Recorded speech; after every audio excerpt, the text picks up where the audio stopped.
بسم اللہ الرحمن الرحیم۔ شروع اللہ کے نام سے جو بڑا مہربان نہایت رحم والا ہے۔ الحمدللہ نحمده ونستعینه ونستغفره ونؤمن به ونتوکل علیہ ونعوذ باللہ من شرور انفسنا ومن سیئات اعمالنا من يهده الله فلا مضل له ومن يضلل فلا هادي له ونشهد أن لا إله إلا الله وحده لا شريك له وأشهد أن محمدا عبده ورسوله أما بعد فأعوذ بالله من الشيطان الرجيم بسم الله الرحمن الرحيم بسم الله الرحمن الرحيم يا أيها الذين آمنوا ادخلوا في السلم كافة وقال النبي صلى الله عليه وسلم حق المسلم على المسلم خمس عيادة المريض واتباع الجنائز أو كما قال عليه الصلاة والسلام صدق الله العظيم وصدق رسوله النبي الكريم ونحن على ذلك لمن الشاهدين والشاكرين والحمد لله رب العالمين۔ دوستو اور بزرگوں، اللہ رب العالمین کی مطہر منور کلام میں سے کچھ حصہ تلاوت کیا ہے۔ دعا فرمائے اللہ رب العالمین صحیح عرض کرنے کی توفیق نصیب فرمائے۔ اس کے بعد اللہ رب العالمین پوری کائنات کو عمل کرنے کی توفیق نصیب فرمائے۔ اللہ رب العالمین نے ارشاد فرمایا ہے، اے ایمان والو، ادخلوا فی السلم کافہ، اسلام میں پورے داخل ہو جاؤ۔ اسلام میں داخل ہونا ضروری ہے اور پورا داخل ہونا بھی ضروری ہے۔ شرعی احکامات کچھ کو مان لینا اور کچھ کو نہ ماننا، یہ مومنین کی صفت نہیں ہے، اللہ نے یہود کی صفت بتائی ہے کہ وہ بعض کتاب پر ایمان لے آتے ہیں اور بعض پر نہیں لے آتے۔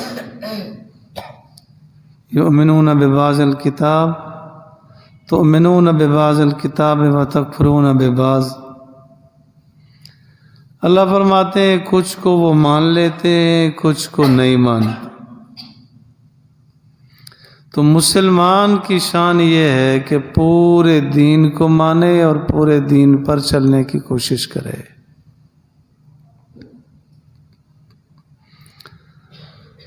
یہ نہ ہو کہ آدھا تیتر آدھا بٹیر،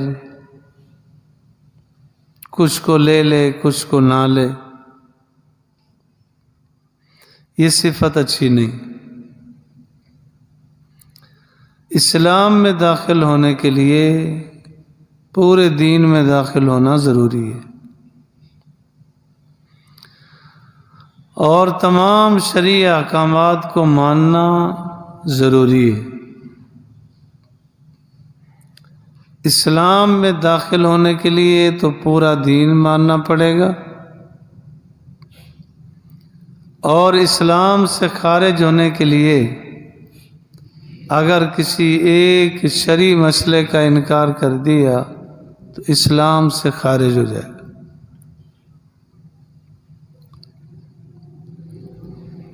کبھی دانستہ کبھی نادانستہ بعض چیزوں کا انکار ہوتا رہتا ہے۔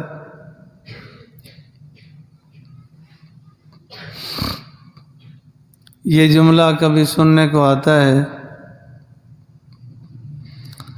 کہ جی روزے تو وہ رکھے جس کے گھر آٹا نہ ہو۔ یہ کفریہ کلمہ ہے، اس سے اسلام نہیں رہے گا، اسلام میں داخل نہیں رہے گا یار۔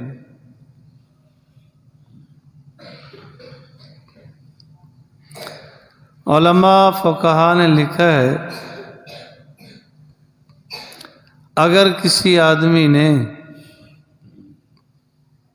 نعوذ باللہ داڑھی منڈا لی، اب آئینہ شیشہ دیکھنے کے بعد کہتا ہے کہ اب میں خوبصورت لگ رہا ہوں، یہ اسلام میں نہیں رہے گا،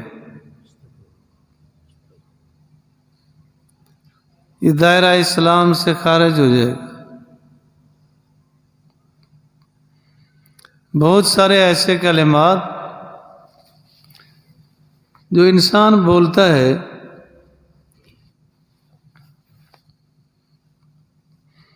اور اسلام میں نہیں رہتا۔ اسلام کے چھوٹے مسئلے کو بھی بڑے مسئلے کو بھی دل و جان سے ماننا چاہیے۔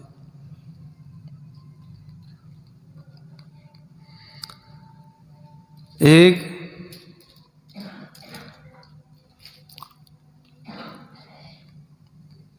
بہت ساری ہماری مجالس میں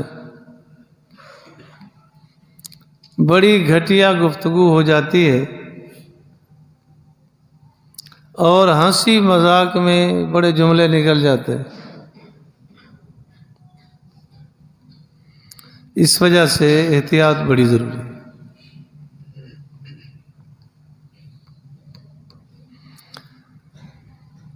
جو حدیث پاک تلاوت کی گئی، حدیث پاک میں آتا ہے کہ مسلمان کے مسلمان پر 5 حق ہیں، ان میں سے ایک تو یہ ہے سلام کا جواب دینا، رد السلام۔ گزشتہ جمعہ پہ عرض کیا تھا کہ سلام بجا لانا چاہیے، اور ان حقوق میں سے ایک حق یہ ہے اعادت المریض، مریض کی تیمارداری کرنا، اعادت کرنا۔ یہ مسلمان کا مسلمان پر حق ہے کہ اگر کوئی رشتہ دار، کوئی دوست، کوئی مسلمان ساتھی اگر بیمار ہو جاتا ہے تو اس کی تیمارداری کی جائے، اور تیمارداری کرنے پر اجر بھی بڑا ہے، ثواب بھی بڑا ہے۔ آپ علیہ الصلوۃ والسلام کی سنت بھی زندہ ہو جائے گی۔ آپ علیہ الصلوۃ والسلام صحابہ سے پوچھا کرتے تھے فلاں کا کیا حال ہے، صحابہ کی طبیعت پوچھا کرتے تھے۔ کسی کے متعلق اگر پتہ چل جاتا کہ وہ بیمار ہیں تو آپ علیہ الصلوۃ والسلام تشریف لے جاتے، آگے والے کی تیمارداری بھی ہو جاتی، حوصلہ افزائی بھی ہو جاتی۔ آپ علیہ الصلوۃ والسلام تیمارداری کرتے ہوئے یا تو دائیں ہاتھ کی 2 انگلیاں اس کی پیشانی پہ رکھتے تھے، اور کبھی جس طرح کوئی حکیم ہاتھ دیکھتے ہیں اس طرح نبض پہ ہاتھ رکھتے تھے، اور فرماتے تھے لا باس بہ طہور ان شاء اللہ تعالی، نہ گھبراؤ، یہ تمہارے لیے کفارہ بن جائے گی، یہ بیماری تمہارے لیے کفارہ بن جائے گی انشاءاللہ تعالی۔ تو حدیث پاک میں آتا ہے کہ جب بیمار آدمی ہوتا ہے نا تو اس کے گناہ جڑ جاتے، نیکیاں تو لکھی جائیں گی،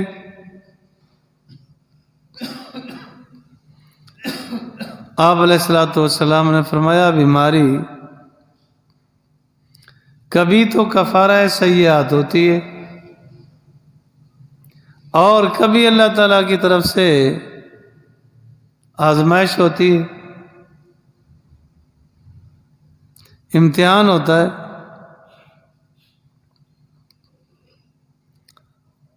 تو حضرت حاجی امداد اللہ صاحب رحمۃ اللہ علیہ کی مجلس میں یہی بات عرض کی گئی، تو پتہ چل کیسے چلے گا کہ یہ بیماری کفارہ سیئات ہے یا یہ اللہ کی طرف سے آزمائش ہے، امتحان ہے یا مصیبت ہے؟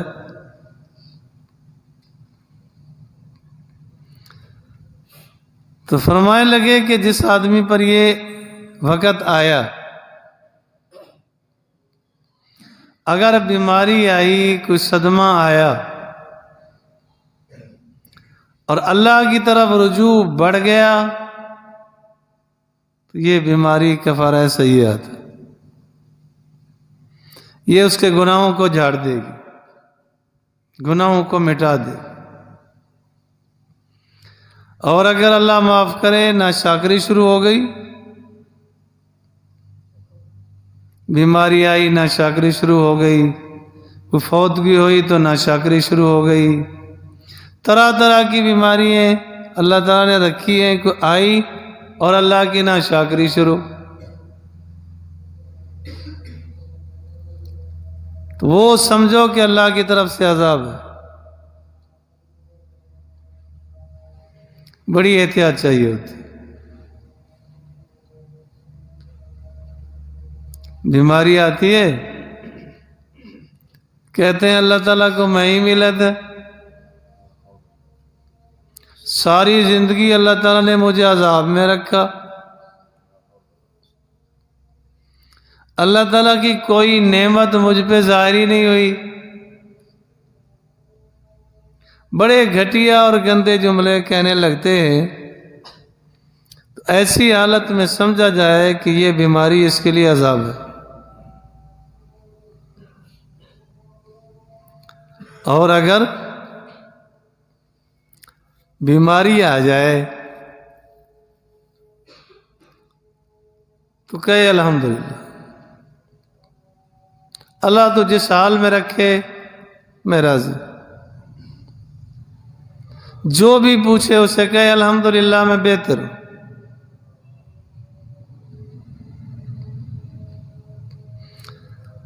سید عطا اللہ شاہ صاحب بخاری رحمۃ اللہ علیہ سے کسی نے پوچھا تھا حضرت کیسی طبیعت ہے؟ فرمانے لگے بہتوں سے اچھا بیٹھا ہوں،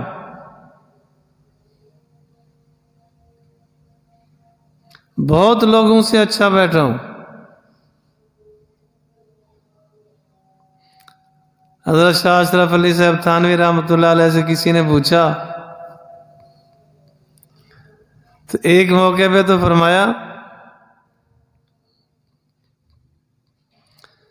بیماروں میں صحت مند ہوں، صحت مندوں میں بیمار ہوں، یعنی بہت سارے بیمار ایسے بھی ہیں جو مجھ سے بڑھ کر بیمار ہیں، بہت سارے صحت مند ایسے ہیں کہ مجھ سے اچھے۔ تو معنی یہ ہے کہ ہر حال میں اللہ کا شکر ادا کیا جائے۔ کئی صلحاء کی خدمت میں حاضری کا اتفاق ہوا تو جب بھی اسے کسی نے پوچھا کہ حضرت جی کیسی ہے طبیعت، فرمایا کہ الحمدللہ پہلے سے بہتر۔ الحمدللہ پہلے سے بہتر ہے۔ اگر اللہ کے شکر ادا کریں گے تو سمجھو کہ یہ بیماری کفارہ سیئات ہے، گناہ جھڑ جائیں گے۔ لا باس بہ طہور انشاءاللہ تعالی۔ باقی بیماری نعمت ہے، صحت بھی ایک نعمت ہے۔ اسی طرح کا واقعہ کہ ایک آدمی نے حضرت حاجی امداد اللہ صاحب رحمۃ اللہ علیہ کی مجلس میں بیٹھا تھا، کہنے لگا حضرت جی بیمار رہتا ہوں، طبیعت کافی خراب رہتی ہے۔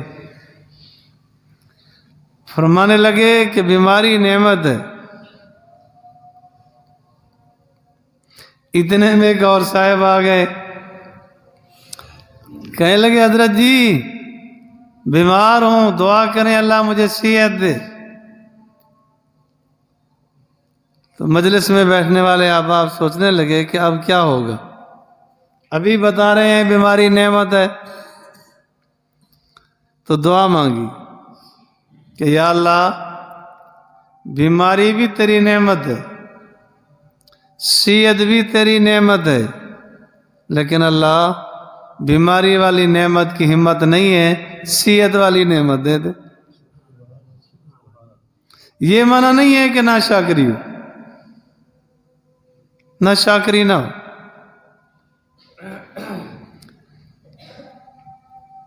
بیماری بھی ایک نعمت ہے۔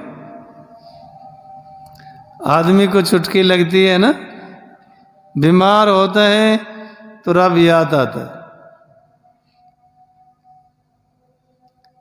نہ اللہ کو یاد کرنے والا بھی کہہ رہا ہوتا ہے اللہ اللہ اللہ، تو اللہ یاد آتا ہے۔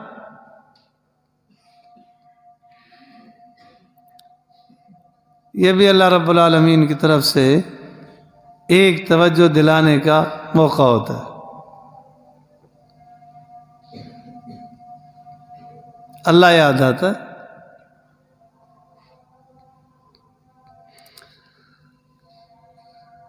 ایک مرتبہ ایک صاحب آئے حضرت میاں عبد الہادی دین پوری رحمۃ اللہ علیہ کی مجلس میں۔ اس وقت حضرت کو سر میں درد تھا۔ فرمانے لگے خان صاحب سر میں درد ہے۔ تو انہوں نے کہا جی اللہ تعالیٰ رحمت فرمائے۔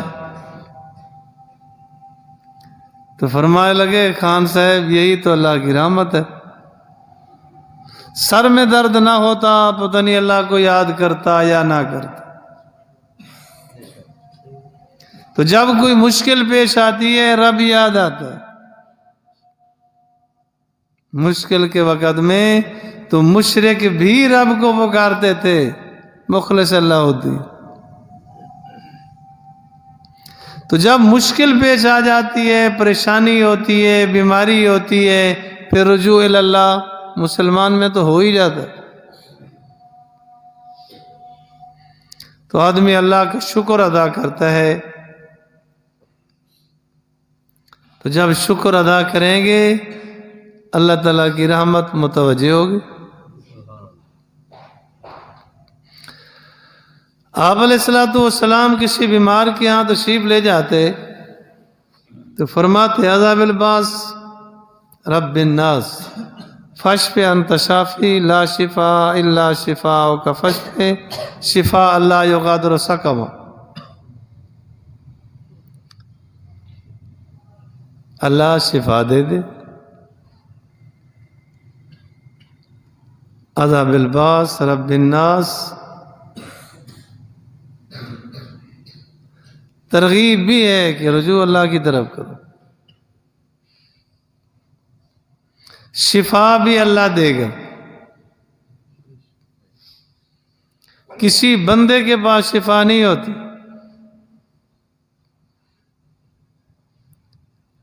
اللہ رب العالمین ہی فرما رہے ہیں۔ ابراہیم علیہ الصلوۃ والسلام دعا مانگتے تھے وَإِذَا مَرِضْتُ فَهُوَ يَشْفِينِ، فرماتے ہیں جب میں بیمار ہو جاتا ہوں مجھے اللہ شفا دیتا ہے، تو شفا اللہ کے پاس ہے، اللہ ہی بیماری، بخاری شریف میں حدیث ہے کہ اللہ رب العالمین ہی بیماریاں اتارتے ہیں اور اس کا علاج بھی اللہ کے پاس ہے۔ بیماری بھی اللہ نے دی، شفا بھی اللہ رب العالمین عطا کرتے ہیں، تو اللہ رب العالمین سے شفا مانگنی چاہیے، اجر بھی بڑا ملتا ہے، بڑا اجر ملتا ہے۔ مریض کے پاس چلے گئے، آپ علیہ الصلوۃ والسلام نے فرمایا اذا عاد المریض فلیخفف، جب مریض کی تیمارداری کرو نا تو فرمایا مختصر کیا کرو۔ اب مختصر گئے، مریض سے پوچھا کیا حال ہے، انہوں نے کہا جی الحمدللہ ٹھیک ہے۔ بس اتنا پوچھنے پر حدیث پاک میں ہے کہ اگر صبح پوچھا تو شام تک 70,000 فرشتے اس کے لیے دعا کریں گے۔ ایک مریض کو دعا کی، چند سیکنڈ کی، تو 70,000 سارا دن، اور اگر شام کو تیمارداری کر لی، یہ بھی اس میں نہیں ہے۔ آج کل تو اور آسانی ہے، فون ہی ملا کے پوچھ لیے، تیمارداری کی ہے تو شام کو کی ہے تو صبح تک 70,000 فرشتے اس کے لیے دعا کریں گے۔ اندازہ لگائیں انعام کتنا بڑا ہے، کام مختصر سا اور اجر اتنا بڑا، ثواب اتنا زیادہ، اور وہ مخلوق جو معصوم مخلوق ہے وہ دعا کرے۔ میں کس کے لیے دعا کروں، پتہ نہیں قبول بھی ہو یا نہ ہو۔ جب فرشتہ دعا کرتا ہے وہ تو قبول ہی قبول ہے، وہ ایسی مخلوق ہے لا یعصون اللہ ما امرہم، ایک لمحہ کے لیے اللہ کی نافرمانی نہیں کرتے۔ میرا اور آپ کا نظریہ بھی یہی ہے کہ عام آدمی کی نسبت جو اللہ والے ہیں ان کی دعائیں زیادہ قبول ہوتی ہیں۔ کیا مطلب؟ کہ ان کی نافرمانیاں کم ہوتی، گناہ نہیں ہوتی، اور جو نبی ہیں وہ گناہ سے معصوم ہوتے ہیں۔ کبھی کوئی دعا اللہ تعالیٰ ان کی رد کر دے کسی حکمت کے تحت، کسی مصلحت کے تحت ایسا کر لے، وہ مالک ہے۔ مثلاً آپ علیہ الصلوۃ والسلام نے دعا مانگی کہ یا اللہ میری امت میں آپس میں اختلاف اور جھگڑا نہ ہو، اللہ تعالیٰ نے رد کر دی، نہیں قبول۔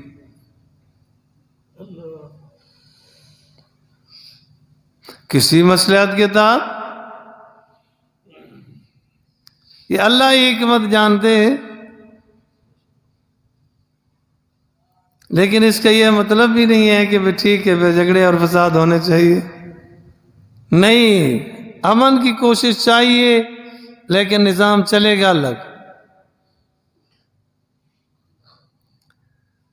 تو اگر کوئی بیمار ہو جاتا ہے وہ ناشکری نہ کرے،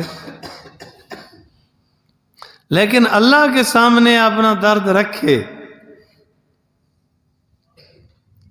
میں نے واقعہ پڑھا ہے، حضرت مفتی شفیع صاحب رحمۃ اللہ علیہ ایک بہت بڑے عالم کے پاس تشریف لے گئے، اللہ والے کے پاس تشریف لے گئے، بہت زیادہ تکلیف تھی لیکن خاموش پڑے تھے۔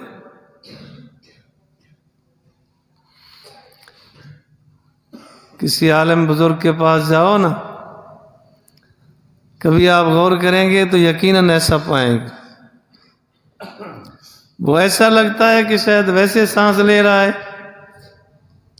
لیکن وہ سانس لیتے اور دیتے اللہ اللہ کہہ رہے ہوتے، اللہ ہو لمبا سانس لیتے ہیں، وہ ایسا لگتا ہے بس سانس چڑھا ہوا ہے، وہ ذکر میں مشغول ہوتے۔ ناک سے سانس لے رہے ہوتے ہیں، اگر کیفیت محسوس کریں تو وہ یوں ہی ہوتا ہے، اللہ ہو لا الہ الا اللہ، یہی کیفیات ان کی ہوتی۔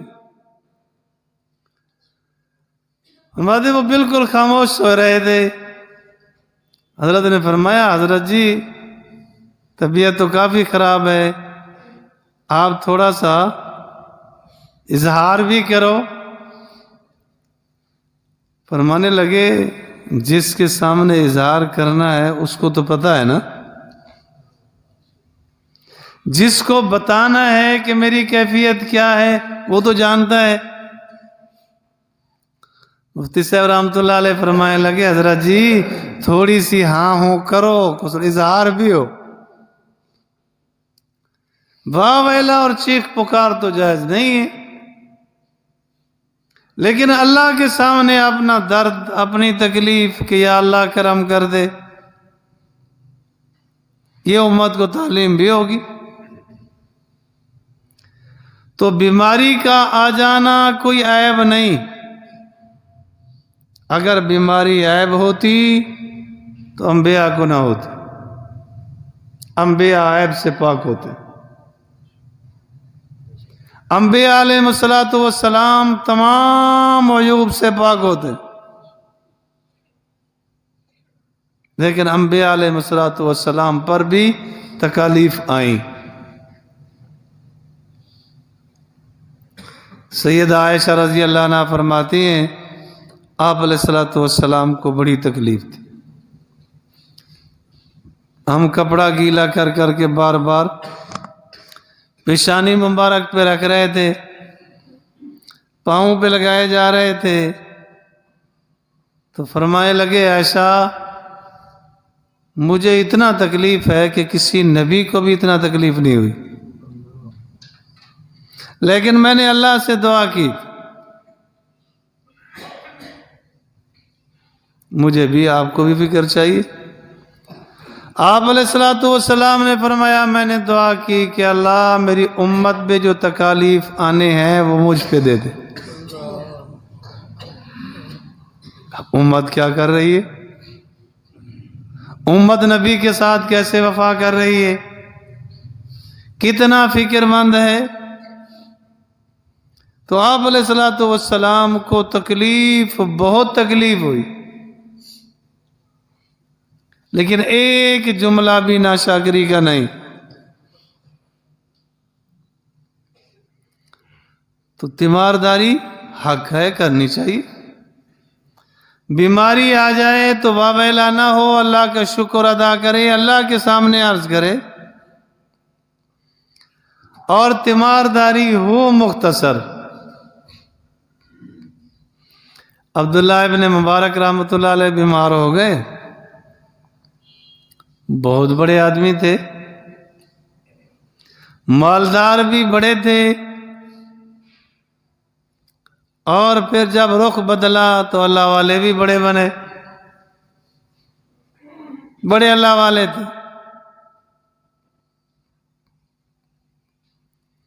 بڑے آدمی تھے۔ انہی کا واقعہ کہ ایک مرتبہ تشریف لے جا رہے تھے، ہارون الرشید بادشاہ اپنے محل میں بیٹھا تھا، اور بی بی زبیدہ بھی ساتھ بیٹھی تھی، تو ایک شور کی آواز آئی۔ بی بی صاحبہ نے کہا پتہ کرو یہ کیا شور ہے۔ پتہ کیا گیا کہ بھی عبداللہ ابن مبارک رحمۃ اللہ علیہ گزر رہے تھے، ان کو چھینک آئی، انہوں نے فرمایا الحمدللہ۔ تو ساتھ والوں نے کہا یرحمک اللہ، یہ اس کی آواز تھی۔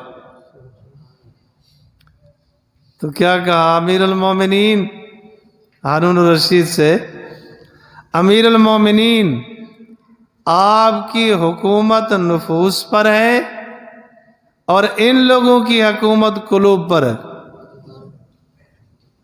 بدنوں پہ حکومت تمہاری ہے، دلوں پہ حکومت کرنے والے یہ لوگ۔ بڑے آدمی تھے، بیمار ہو گئے، بہت سارے لوگ آ رہے ہیں جا رہے ہیں، آ رہے ہیں جا رہے ہیں۔ ایک صاحب آئے، بیٹھ گئے۔ میں عرض کر رہا تھا نا کہ تیمارداری ہو تو مختصر ہو۔ جب تک وہ آدمی بیٹھا ہے تو مریض آسانی سے نہ سو سکتا ہے، نہ کوئی آسانی سے لیٹ سکتا ہے، نہ پاؤں پھیلا سکتا ہے، نہ بے تکلف کوئی بات کر سکتا ہے۔ مختصر ہو، ثواب بھی ملے، وہ بھی آرام کرے۔ وہ بیٹھ گیا تو فرمانے لگے لوگوں کے آنے جانے سے تھکان ہو گئی، تنگ ہو گئے، اور لوگ آتے ہیں بیٹھ جاتے ہیں، بار بار آتے ہیں۔ ملا جلا کے بات فرمائی تو اس نے سمجھا نہیں، وہ اسی کو کہہ رہے تھے کہ آپ تشریف لے جائیں،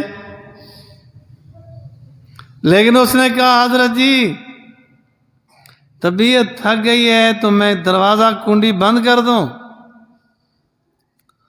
مسکرا کے فرمانے لگے ہاں باہر سے بند کر، مطلب ہے آپ بھی تشریف لے جائیں اور باہر سے بند کرتے جائیں تو زیادہ دیر نہ بیٹھا جائے۔ ہاں اگر کوئی ایسا آدمی آیا جس سے مریض کا دل لگتا ہے، ٹھیک ہے وہ تو بیٹھے، جتنا دیر بیٹھے گا مریض کو اور خوشی ہوگی۔ ایک لطیفہ ذہن میں آیا، جو تیمارداری کرنے کے لیے جاتے ہیں نا، ایک تو خیر ویسے ہی ہے کہ جو تیمارداری کے لیے گئے جب تک مریض والے کچھ کھلائیں نہیں اٹھنا نہیں، دھرنا دے کے بیٹھ جاتے، بیٹھے ہیں کہ کچھ کھلائیں گے پھر جائیں گے، نہ کم از کم چائے تو صحیح۔ وہ بھی بیچارے پوچھتے ہیں کہ جی ٹھنڈا یا گرم، کچھ نہ کچھ تو چلے گا، کہتے ہیں ہاں جی ٹھیک ہے۔ ایک تو یہ بھی بوجھ نہیں بننا چاہیے، اور ایک یہ جو ہمارے ہاں چل رہا ہے کہ جی تیماردار وہ ہوگا جو کچھ لے جائے، یہ بھی نہیں۔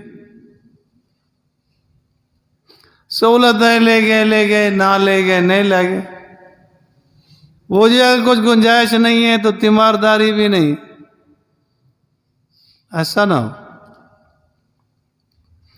لطیفہ سا آیا ذہن میں، ایک آدمی تیمارداری کے لیے جا رہا تھا، کانوں سے بیچارہ بہرا تھا، اب وہ خود ہی سوال جواب سیٹ کرتا جا رہا ہے کہ میں جاؤں گا نا تو اس سے پوچھوں گا کیا حال ہے، وہ کہے گا الحمدللہ، تو میں بھی کہوں گا الحمدللہ، یا کہے گا میں ٹھیک ہوں تو میں کہوں گا الحمدللہ۔ میں پوچھوں گا کس کا علاج کرا رہے ہو، مجھے پتہ تو نہیں، کسی کا نام لے دے گا، میں اس کی تسلی کے لیے کہہ دوں گا ماشاءاللہ اچھا حکیم ہے، اچھا ڈاکٹر ہے۔ وہ چلا گیا جی، ان سے پوچھا کیا حال ہے، انہوں نے کہا جی مر رہا ہوں، کہتے الحمدللہ۔ جواب تو پہلے سے سیٹ تھا، سنتا تو تھا نہیں نا۔ کیا حال ہے، کہتے جی مر رہا ہوں، کہتے الحمدللہ۔ کس کا علاج کرا رہے ہو، کہتے اب تو اسرائیل کا انتظار ہے، کہتے بہت اچھا حکیم ہے، بہت اچھا حکیم ہے، تیمارداری کرے گا اور ٹھیک کرے گا۔ اور ایک یہ جملہ یا تو اپنی زبان استعمال کریں، جائیں اپنی زبان میں اسے عافیت کے کلمے کہیں جو بھی کہتے ہیں۔ اگر یہ عربی کا جملہ بولنا ہے تو پھر یوں بولا جائے کہ اللہ تعالیٰ آپ کو شفا دے، شین پر زیر پڑی جائے، شفاء لما فی الصدور وَنُنَزِّلُ مِنَ الْقُرْآنِ مَا هُوَ شِفَاء، کہ اللہ آپ کو شفا دے، عافیت دے۔ اگر شین پر زبر پڑی جائے تو اس کا معنی ہوتا ہے ہلاکت اور جہنم کا کنارہ۔ 11واں پارے میں علی شفا جرف ہار، جہنم کے کنارے پہ پہنچے منافقین۔ اب جاتے ہیں، کیا کہتے ہیں؟ اللہ تعالیٰ آپ کو شفا نصیب فرمائے۔ گئے تھے دعا دینے کے لیے، بد دعا دے کے آگے۔ وہ الگ بات ہے کہ اللہ تو دلوں کے رازوں کو جانتے ہیں، لیکن اس نے کیا کمی چھوڑی؟ اللہ تعالیٰ آپ کو شفا نصیب فرمائے، ساتھ کہتے ہیں شفائے کاملہ، شفائے کاملہ مستمرہ نصیب فرما دے، یعنی ہمیشہ ہمیشہ کے لیے اللہ جہنم دے دے۔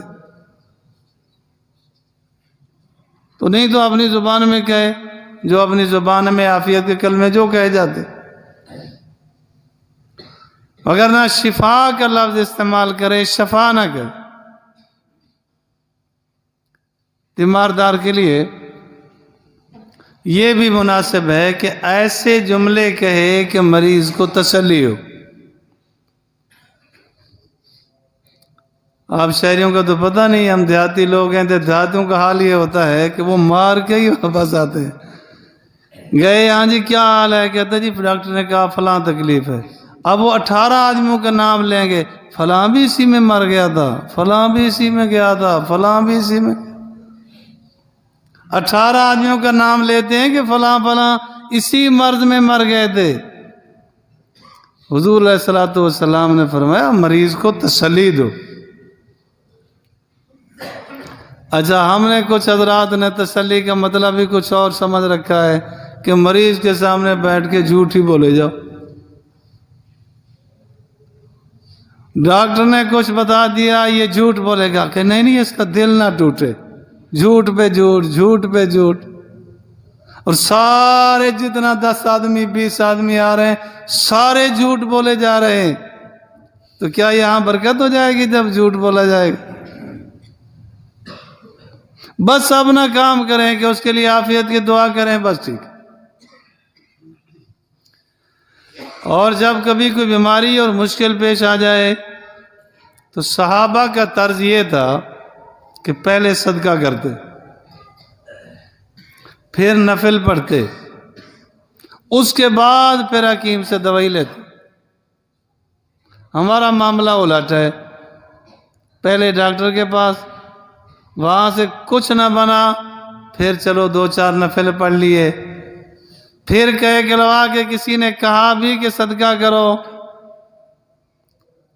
صدقہ کس کو کیا؟ سارے اقربا کو بلایا، کھانا کھلا دیا، کہتے صدقہ کر دیا۔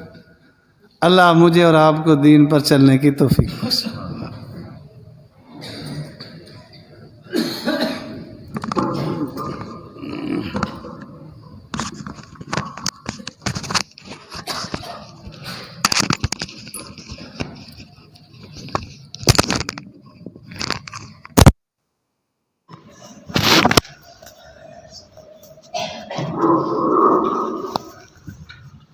نہیں